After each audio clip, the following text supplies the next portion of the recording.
Thank you so much ma'am for your time.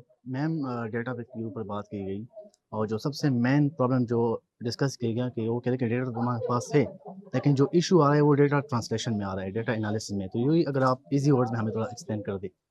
जी, बहुत मेहरबानी। Thank you TPI और UNFPA ने मिलके यहाँ पे हमारे लिए मुनक्कद की और इसका जो मेन टॉपिक था वो डेटा फॉर डेवलपमेंट है।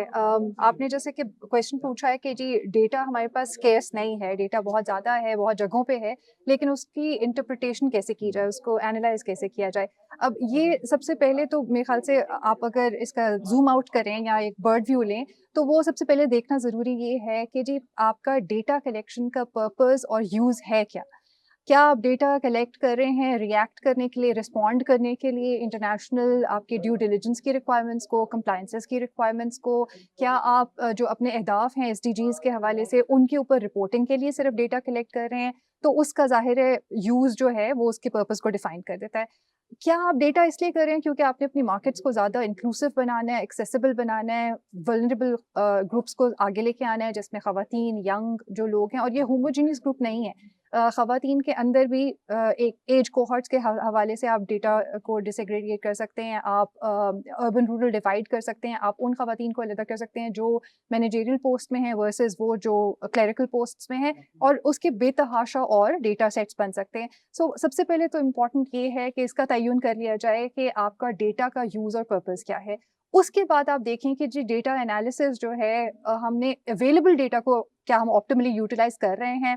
और इसका आंसर भी नो है, हमें पता है कि इनसफिशिएंटली यूज़ हो रहा है। अब वो इनसफिशिएंटली क्यों यूज़ हो रहा है? क्योंकि कैपेसिटी नहीं है। कैपेसिटी किसकी है यहाँ पे? रिसर्च ऑर्गनाइज़ेशंस की, इंस्टीट्यूशंस की जो कि नेशनल स्टैटिस्टिक ऑफिसर्स के साथ मिलके काम करते हैं और उनके अपने मुख्तलिफ ऑब्जेक्टिव्स और गोल्स हैं। लेकिन वो नीचे तक क्यों नहीं जा रहा? अगेन माइक्रो डेटा हमारे पास आ जाता है। अब मैं सिर्फ लेबर फोर्स सर्वे की ही अगर बात करूँ तो अभी रिसेंटली कोई महीना पहले ये लॉन्च हुआ है और उसका डेटा जो है वो पीबीएस की वेबसाइट पे मौजूद है। अब जो एनुअल रिपोर्ट है वो पढ़ने में बड़ी आसान है, बड़ी सिंपल है, एग्ज़ॉस्टिव है।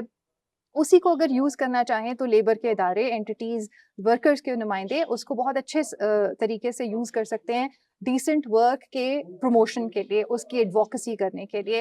आप इनफॉर्मल इकोनॉमी को ले लें तो वो कहता है कि जी 71% आपकी जो पॉपुलेशन है लेबर फोर्स की वो इनफॉर्मल इकोनॉमी में काम करती है और ज़ाहिर है उसकी तादाद ज़्यादा ख़वातीन की है।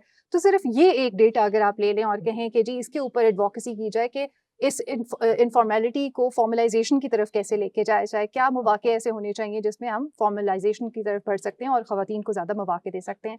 सो ये डेटा यूज़ जो है उसको बेहतर आप कैसे बना सकते हैं? लेकिन अगर आप इसकी यूज़ेबिलिटी देखें in terms of interpretation, in terms of analysis, तो उसके लिए आपको इस तरह के सेमिनार्स को ज़्यादा से ज़्यादा मुनक्कद करने की ज़रूरत है। किनके पास आपने जाना है डिसेमिनेशन के लिए? यूनिवर्सिटीज़ में जाएँ, पॉलिसी मेकर्स के पास जाएँ, ब्यूरोक्रेट्स के पास लेके जाएँ। आप जो सीएसएस के आपके जो ब्यूरोक्रेट्स तैयार हो रहे हैं आपकी पॉलिसी साज़ी में आने के लिए, उनके पास एक लाज़िम मलज़ूम सब्जेक्ट रखें कि जी डेटा को आपने रिएक्टिव पॉलिसी मेकिंग के लिए यूज़ नहीं करना, प्रोएक्टिव पॉलिसी मेकिंग के लिए यूज़ करना है। तभी इसका इदराक होगा कि डेटा इटसेल्फ ज़रूरी क्यों है और उसको यूज़ करने के लिए एनालिसिस सीखना क्यों ज़रूरी है। मैम लास्ट क्वेश्चन शॉर्ट सा जवाब दीजिएगा कि हमारी बहुत सारी मिनिस्ट्रीज़ में अब भी जो है डिसीज़न जो है वो अंदाज़े में लिए जा रहे हैं। तो ये डेवलपमेंट के लिए कितने चैलेंजिंग आप समझती हैं? देखिए, सबसे पहले तो जब आप अंदाज़े पे बात करते हैं तो आप इसका मतलब है कि रिसोर्सेज़ ज़ाया कर रहे हैं। वही रिसोर्सेज़ जो हमारे पाकिस्तान में specifically we are economically stressed हमें पता है, तो वही रिसोर्सेज़ आप बेहतर चैनल कर सकते हैं अगर आप ज़्यादा आदाद-ओ-शुमार जो है एक्यूरेसी और उसकी रिलायबिलिटी को बेहतर बनाने में एफर्ट्स लगाएँ। तो अगेन आपने खुद ही मेरे ख़्याल से क्वेश्चन में ही आंसर है कि इससे आपको फ़ायदा कम और नुकसान ज़्यादा हुँ। है क्योंकि आप टारगेट नहीं कर पा रहे उन वल्नरेबल ग्रुप्स को। हम कह देते हैं अच्छा जी हमारे मुल्क में 29% जो हैं वो नीट का ग्रुप है। वो बच्चे जो 15 से 24 साल की उम्र में हैं और उनके पास ना एजुकेशन है, ना एम्प्लॉयमेंट है, ना ट्रेनिंग है।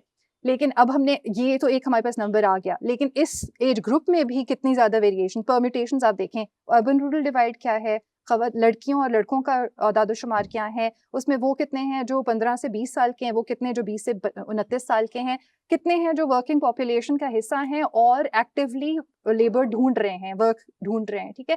सो ये तमाम आदाद शुमार जो हैं वो हमें टारगेटेड अप्रोचेस की तरफ लेके जाते हैं, जिसका मतलब है कि आप अपने रिसोर्सेज को ज़्यादा बेहतरी से यूज़ कर सकते हैं, ज़्यादा इफेक्टिवली यूज़ कर सकते हैं और उन लोगों को फ़ायदा पहुंचा सकते हैं जो सबसे ज़्यादा डिजर्विंग हैं। क्योंकि आज हमने लीव नो वन बिहाइंड की भी बहुत ज़्यादा बात की है, तो आई थिंक उसके लिहाज से भी ये बहुत ज़्यादा इंपॉर्टेंट है कि आपका डेटा जो है वो एक्यूरेट हो, वो रिलायबल हो और उसकी क्रेडिबिलिटी जो है वो ही आपको उन लोगों के पास लेके जाए जिनको सर्विस की ज़रूरत है। Thank you so much ma'am.